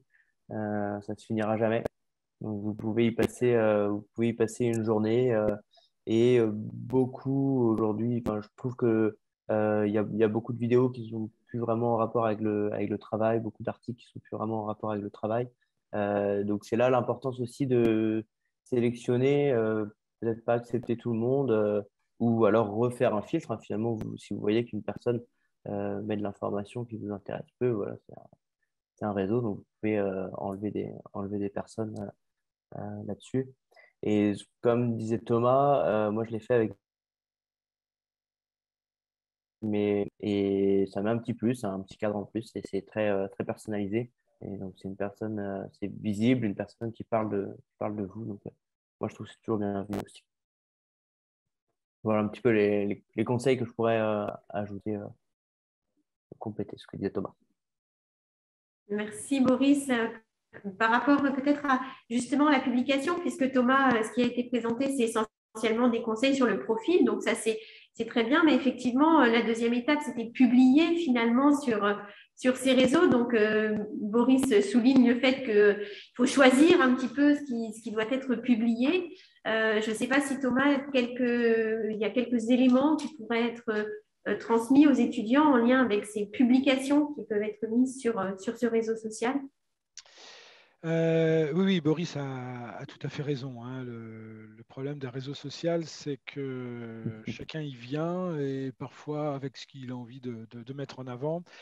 Le réseau social peut parfois devenir le déversoir à toutes les rancœurs, aigreurs, les coups de cœur. Bon, ça va dans un sens positif comme parfois un petit peu moins négatif. Moi, aux étudiants, j'ai plutôt envie de donner le conseil suivant. D'abord, on vous attend pas prioritairement sur de la publication. Hein. Vous le ferez quand vous avez un profil qui tient la route et s'il y a des sujets sur lesquels vous avez envie de partager, de prendre la parole. Si vous voulez éviter de tomber dans quelque écueil que ce soit, je vous invite à vous comporter sur les médias sociaux comme vous vous comportez dans la vraie vie. En d'autres termes, ne dites rien que vous ne pourriez pas dire à 100 personnes que vous ne connaissez pas qui seraient dans une salle en face de vous. Et à chaque fois que vous prenez la parole, faites-le comme si vous aviez 100 personnes que vous ne connaissez pas en face de vous. Ça vous évitera toute sortie de route. Et ça vous permettra de vous recentrer sur le contexte professionnel. Parce qu'évidemment, un réseau social comme LinkedIn, c'est un réseau social professionnel. on y est pro, on y parle pro, on y intervient pro. La naissance du petit cousin ou les phrases inspirantes, bien-être, comme on en voit à longueur de temps, sont peut-être pas votre priorité aujourd'hui. En tout cas, est-ce qu'elles ont leur place sur cet espace? J'en doute. Je vous montre peut-être quelques éléments qui vous aideront à faire un post de qualité si jamais vous devez aller au-delà d'un partage. Parce que la première prise de parole que vous aurez sur LinkedIn, c'est d'abord celle d'un partage. Hein. Vous allez trouver des articles qui vont vous intéresser, qui vous parlent, et pourquoi pas en faire profiter la communauté. Ça vient aussi montrer à ceux qui visitent votre profil l'intérêt que vous avez pour certains sujets. Si toutefois vous devez aller au-delà et vous devez prendre la parole, essayez d'avoir toujours en tête que vous partagez un contenu qui vous a intéressé et qui va peut-être intéresser d'autres personnes. Vous pouvez par exemple baliser les choses en annonçant la couleur via un titre entre crochets. Par exemple, c'est une vidéo sur tel sujet, c'est mon conseil du jour, c'est envie de bouger si on est sur des sujets liés à la mobilité. Un post, pardon, excusez-moi, je viens de passer là, c'est une phrase d'accroche hein, qui doit peut-être engager un point de vue. Si vous si vous êtes producteur d'un post ou même si vous le partagez, votre point de vue, un apport supplémentaire pourra être apprécié. Bien évidemment que les mots-clés sont au cœur de tout, hein, mais sont au cœur de tout sur LinkedIn. Et puis, voilà, plus vous taguerez d'autres comptes, plus vous enrichirez ce post, soit d'un lien URL qui renvoie vers un article, soit avec un visuel plutôt attractif, plus vous avez de chances d'intéresser. À titre d'illustration, alors, ouais, en même temps, c'est une page entreprise que je vous montre, mais ça va vous donner une idée de ce à quoi peut ressembler un post. Vous voyez ici, on a une vidéo qui met en avant, bah tiens, ça tombe bien, hein, je n'ai pas fait exprès, les services aux jeunes diplômés de l'APEC, avec un certain nombre d'événements à venir. Vous voyez, on a entre crochets un contenu, on a cette phrase qui annonce la couleur, on a un certain nombre de hashtags dans le texte ou à la fin du texte pour baliser notre message. Et puis, on a des liens et en l'occurrence, une petite vidéo qui reprend quelques éléments pour s'inscrire. Alors, des fois, ça marche très, très bien. Genre, bon, là, on savait qu'on faisait un peu on était sur un terrain qui génère de l'engagement. Hein. Un petit hashtag entre crochets un peu provoque pour nos amis du Sud-Est. Un contenu très sérieux sur l'attachement des populations à leur région, le renvoi vers une étude, un visuel qui attire l'œil. Et là, évidemment, on est sur des posts qui fonctionnent très, très bien avec aussi pas mal de commentaires. A contrario, on peut se prendre des fours absolus, comme ici, où là, vous voyez, il y a un like, 174 impressions, c'est plus du tout la même chose. Mais vous, étudiants, on ne vous attendra pas d'abord là-dessus. C'est toujours mieux s'il y a de la production et s'il y a du contenu et si on voit qu'il y a de l'activité associée à un compte. Mais ce n'est pas là-dessus qu'on vous attend. On vous attendra effectivement sur ce qu'on dit, sur ce que notamment a rappelé Boris sur la partie, outils, mots-clés.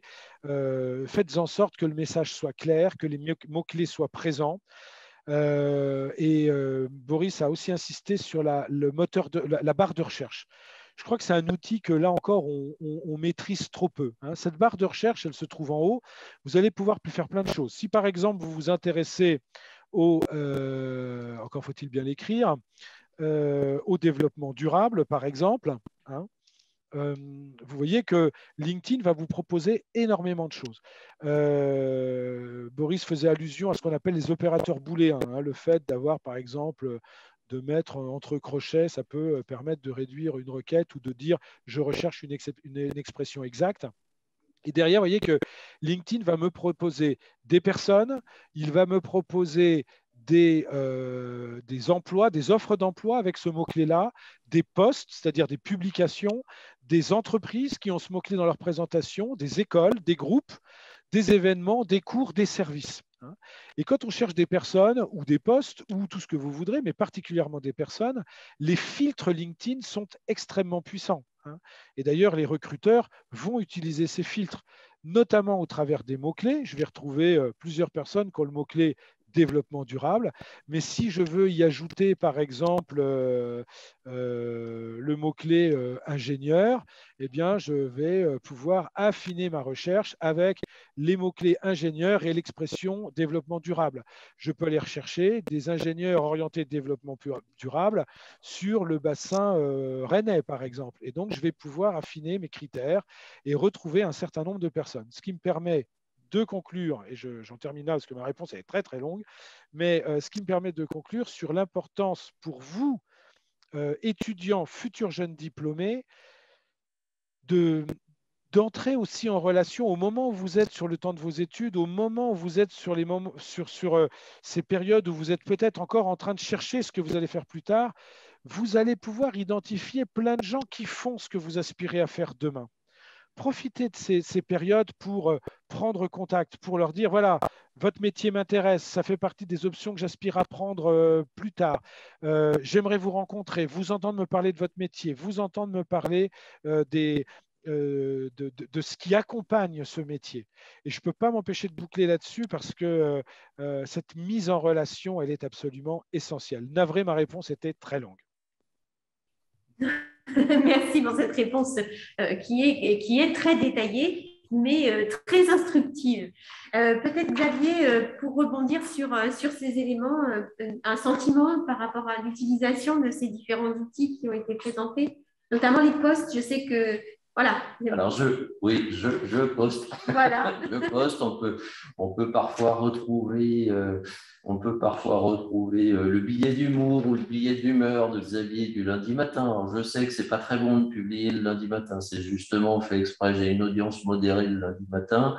On peut retrouver à chaque fois que j'assiste à un événement les carnets de notes de Xavier. J'adore, je suis un preneur de notes VTI et pour le coup, j'aime bien retranscrire après une conférence mon résumé personnel et puis quelque part rendre hommage sur LinkedIn aux organisateurs et aux conférenciers.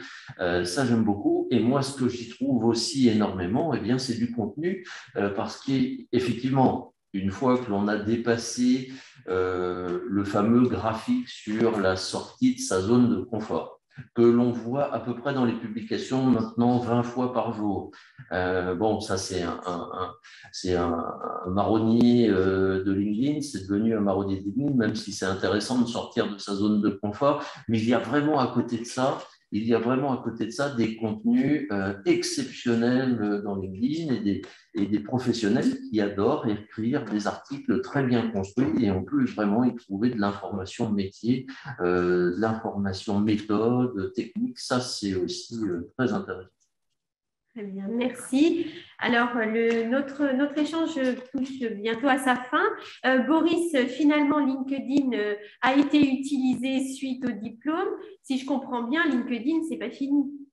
Non, bien sûr. Aujourd'hui, j'utilise pour développer mon business, tout simplement. Si je peux rebondir sur une chose, je pense que quand on est jeune diplômé, on cherche un travail, donc on va chercher à postuler à des offres d'emploi. En tant que recruteur, sachez que lorsque vous avez une annonce d'emploi qui est sur LinkedIn et que vous pouvez cliquer sur le bouton postuler rapidement, votre candidature est bien reçue par le recruteur, mais néanmoins, c'est sur une version texte de votre page LinkedIn qui n'est vraiment pas agréable à lire. Vraiment, c'est désagréable pour un recruteur. Ça montre plutôt que vous n'êtes pas tant que ça intéressé par le poste parce que vous ne voulez pas y consacrer tant que ça de temps et c'est plutôt bon, on va voir si, au petit bonheur de la chance, s'ils reviennent vers moi. Ce que je vous conseille, c'est de plutôt utiliser les mails qui sont proposés par les offres d'emploi et d'y ajouter là un corps de texte personnalisé. c'est comme lorsque un site n'est pas responsive, vous allez avoir toutes les informations déroulées en texte sans les images ni rien. Et donc, nous, on recevait ça et c'était vraiment pas agréable, sachant que le premier réflexe d'un recruteur, finalement, lorsqu'on reçoit votre CV, ça va être, si on est intéressé déjà, d'aller googler votre nom, prénom et souvent tomber sur la page LinkedIn pour voir si, quelles sont vos activités, si c'est en lien entre le CV et la page. Et donc, on a ces infos-là finalement. Donc, écrivez plutôt un petit texte. Très bien, merci Boris. C'est intéressant d'avoir cet œil côté recruteur aussi pour l'utilisation de LinkedIn de l'autre côté finalement. C'est ça. Alors, Laure nous a rejoint pour les questions. N'hésitez pas si vous avez des questions pour nos différents intervenants. Nous allons pouvoir les relayer. Nous avons un petit temps d'échange pour ces questions. Alors, on n'a pas beaucoup de questions, mais on a déjà une première question de Guilla qui nous demande, en tant que future jeune diplômée, elle cherche à trouver un premier emploi dans un domaine qui n'est pas son sujet d'alternance, mais qu'elle a abordé lors de ses études. Et donc, elle demande des conseils voilà, pour trouver un emploi. Dans un autre secteur, en fait. Voilà, dans un autre secteur. Bah, pour rebondir sur ce que disait Thomas, là, la partie info hein, du début de la page LinkedIn va être super importante pour ça. Quitte à être transparent en disant voilà, j'ai fait une première expérience en alternance dans tel domaine, mais aujourd'hui je cherche à travailler dans tel domaine. Et puis bien mettre les mots-clés du domaine souhaité dans la partie études, que ça ressorte aussi. Mettre aussi peut-être en évidence toutes les compétences qui sont transférables, voilà, qu'elle a développées dans son alternance, qui vont pouvoir être transférables. Thomas, peut-être un complément de réponse?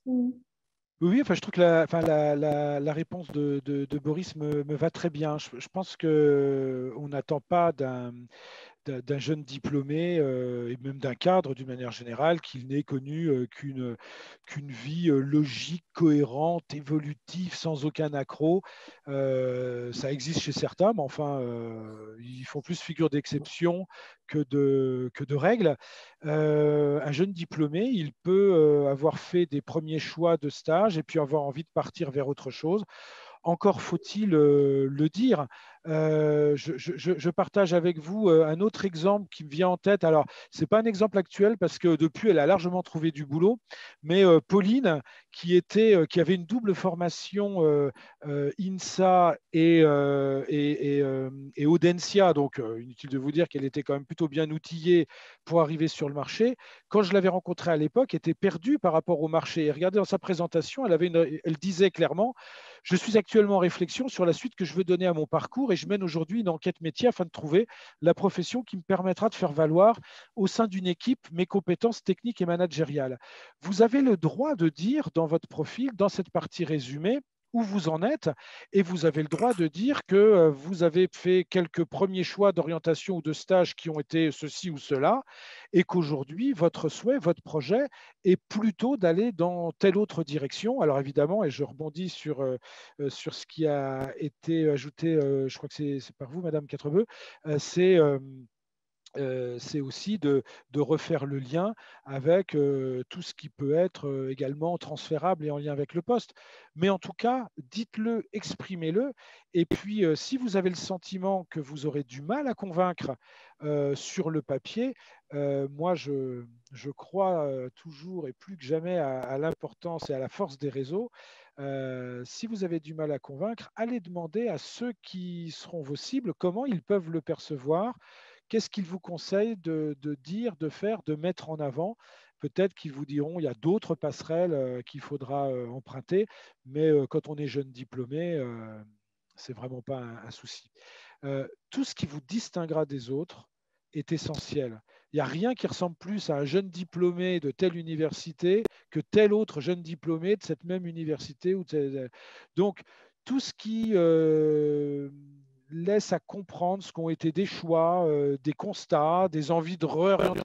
Tout ça, il ne faut pas hésiter à le dire. Il ne faut pas en faire 3 pages, mais il faut le dire.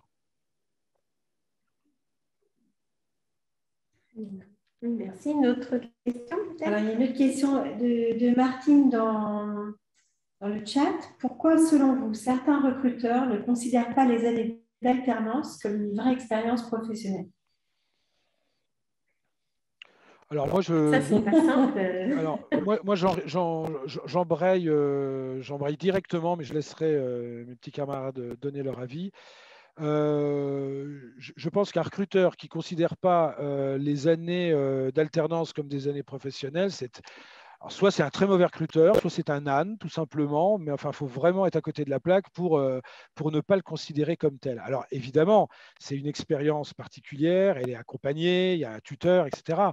Mais bien sûr que c'est une expérience professionnelle, et je ne dirai jamais à quel point un étudiant qui a fait 1, 2 ou 3 ans d'alternance a un avantage par rapport à un étudiant qui, lui, n'aurait eu qu'un stage de fin d'études de 6 mois. Donc, je ne sais pas qui, notre participante, qui lui a donné cette info, qui lui a donné ce sentiment, mais je tiens vraiment à m'inscrire en faux contre ça. Juste petite précision, il y a une enquête qui a été menée au sein de l'Université de Rennes, par notre service Saint-Losic, justement sur est-ce que le fait de réaliser une alternance en master, ça a augmenté les chances d'obtenir un emploi. Et en fait, c'est sensiblement le même taux d'insertion professionnelle. C'est des taux d'insertion qui sont très bons à l'Université de Rennes. Donc, voilà, ce qui va faire la différence, c'est peut-être l'aisance et la capacité à mener à bien toutes les missions au sein de l'entreprise. Mais pour l'obtention d'un emploi, du moins au niveau master, il n'y a pas de différence. Voilà, juste pour un complément d'information. On a encore peut-être 2 questions rapides. Est-ce que vous pensez que c'est une bonne idée de poster son CV sur LinkedIn quand on recherche un emploi? Est-ce qu'il y a des précautions à faire, à prendre, puisque voilà, toutes les informations personnelles sont aussi diffusées? Voilà, qu'est-ce que vous pensez de cette pratique?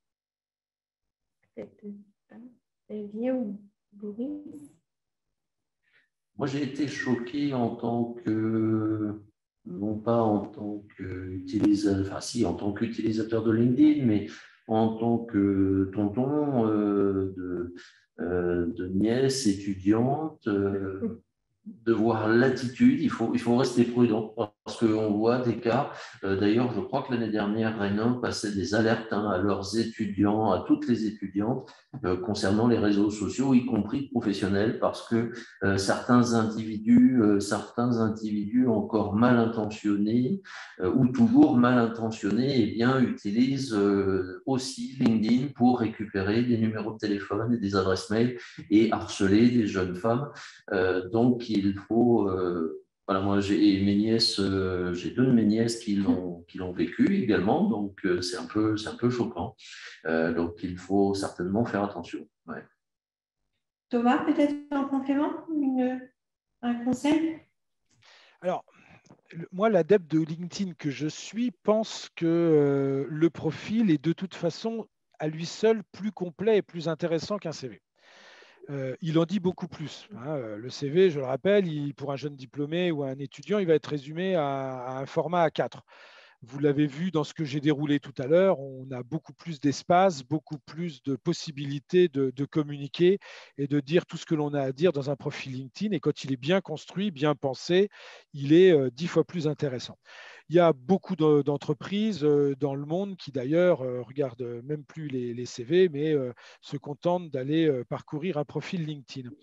Ça ne veut pas dire que le CV est mort, j'insiste très lourdement là-dessus. En France, le CV reste l'outil numéro 1 de candidature. Mais voilà, donc en théorie, le CV, il ne devrait pas avoir lieu d'être dans un profil LinkedIn, puisque en soi, le profil LinkedIn est déjà plus complet. Pour autant, offrir la possibilité à quelqu'un qui vient, je pense notamment aux chargés de recherche qui pourraient arriver, ce sera intéressant d'entendre Boris là-dessus, parce que un chargé de recherche qui est dans un service, certes, il peut envoyer le profil à quelqu'un, on peut transmettre un profil à quelqu'un, mais le fait de pouvoir télécharger un CV peut avoir un côté aidant. Et voilà, et je ne pense pas que ça porte préjudice à qui que ce soit. en tenant quand même compte des quelques mises en garde qu'a apporté Xavier, je suis entièrement d'accord. Il y a plein de choses qu'il ne s'agit pas nécessairement de donner à voir. C'est peut-être une version, si elle est téléchargeable par tous, qui doit être peut-être allégée de certaines infos, à commencer par l'adresse ou peut-être le numéro de téléphone. Les coordonnées téléphoniques peuvent être, elles, dans la rubrique coordonnées. Je ne sais pas ce que tu en penses, Boris. Et complètement, moi, je trouvais ça plus simple d'avoir accès à un CV toujours, notamment lorsqu'on est en entretien, d'avoir justement quelque chose qui tient sur une feuille A4 pour ne pas être pour ne pas avoir un ordinateur entre les recruteurs et le candidat, pouvoir prendre des notes sur le CV. Et justement, lorsqu'on recrute, on passe, on va dire, entre 5 et 7 secondes sur un CV lorsqu'on a une candidature. Donc, aller chercher de l'information dans un profil, ça va prendre plus de temps que ça. Alors que sur un CV, voilà, si le CV ne correspond pas, bien sûr, en 5-7 secondes, on le sait, quoi. Après, lorsque le CV correspond, on va approfondir et là, y passer plus de temps. Mais souvent, quand je donne des conseils pour des CV, c'est de rester le plus simple possible, de ne pas partir dans trop d'originalité. Ça peut parfois énerver un recruteur de passer trop de temps à chercher une information simple. Dernière question. Oui, peut-être dernière question, c'est ce que j'allais dire. Est-ce qu'on accepte toutes les demandes de contact? Et comment on fait le tri s'il ne faut pas accepter toutes les demandes de contact sur LinkedIn? Voilà, je dirais, il n'y a pas de règle. Ce qui va déterminer votre stratégie d'acceptation ou non des contacts, c'est vos besoins. Je connais des gens qui ont 30 000 contacts et qui sont très heureux et pour qui LinkedIn est utilisé de façon optimale. Et je connais des gens qui ont 22 contacts et qui le sont tout autant. J'ai aimé ce qui a été dit tout à l'heure sur le fait que, effectivement, on peut avoir des stratégies qui sont d'être en contact avec des gens qu'on connaît dans la vraie vie ou avec lesquels on a eu l'occasion d'interagir. C'est une stratégie. Pour ma part, il y a une époque où je publiais pas mal de billets. J'avais un rôle de producteur de contenu. Donc à l'époque, mon but, c'était plutôt d'être lu un maximum. Pour être lu sur LinkedIn, il faut avoir beaucoup de contacts directs. Et si vous êtes lu, vous êtes partagé, vous êtes liké, etc., etc. Donc il y a eu des moments, j'avais des stratégies d'ouverture très fortes, et puis d'autres moments où elles sont nettement moins fortes. Aujourd'hui, moi, mon rôle sur LinkedIn est de mettre en relation. C'est-à-dire que si quelqu'un me contacte et me dit, vous avez dans votre réseau quelqu'un avec qui j'aimerais entrer en relation, je vais plutôt l'appuyer. Au-delà de la stratégie d'acceptation des contacts qui appartient à chacun, je pense que demander des mises en relation, par contre, ça doit être étayé. Comme ça a été dit tout à l'heure, j'ai fait l'illustration quand Boris en parlait tout à l'heure, ou Xavier, je crois que c'est Xavier qui en parlait. Donc, motivez vos demandes, ça c'est important. Et ce n'est pas parce que quelqu'un que vous ne connaissez pas vous demande d'être son nouveau contact professionnel que vous êtes obligé de l'accepter. Vous avez tout à fait le droit de refuser ou au moins de renvoyer un message avant d'accepter en disant je viens de recevoir votre demande, je vous remercie de m'en dire un petit peu plus sur l'attente qui est la vôtre. Mais je pense qu'il est beaucoup plus dangereux de partager ses contacts, en revanche. Je pense qu'il y a certains métiers pour lesquels rendre accessible son réseau est plus difficile. Je vous disais tout à l'heure, moi, mon réseau est accessible parce que je vais être un metteur en relation, mais un commercial grand compte qui partage son réseau sur LinkedIn, ça reviendrait à dire, regardez mon carnet d'adresses professionnel. Donc, je n'ai pas de règle absolue. Quels sont vos besoins? Quelles sont vos attentes? Quelles sont vos stratégies sur ces espaces? C'est cela qui va déterminer si oui ou non vous devez accepter tout ou faire plein de demandes à droite à gauche. Merci pour cette réponse très claire. Merci, merci à tous. Je pense que nous avons écoulé le temps qui nous était imparti. Donc, merci à Thomas Baligan d'avoir présenté tous ces dispositifs de l'APEC. C'est, vous l'aurez compris, une association qui est vraiment très utile pour vous, futurs diplômés. Donc, n'hésitez pas à aller sur leur site et à vous inscrire et à utiliser tous les outils qui sont à votre disposition. Merci aussi à nos trois intervenants pour tous ces conseils en lien avec LinkedIn. On espère que ces précieux conseils vous permettront d'avoir un profil qui soit optimisé, pertinent, sincère, efficace, voilà, pour booster votre insertion professionnelle. Merci à tous. Ainsi s'achève notre deuxième Pro-Talk. Merci. Le prochain rendez-vous, ce sera dans un mois et le prochain thème portera sur l'entrepreneuriat et nous accueillerons Pépite Bretagne à cette occasion. Et n'oubliez pas aussi que le replay du précédent événement est disponible sur le site du SOI et portait sur le volontariat à l'international. Merci à tous et belle soirée.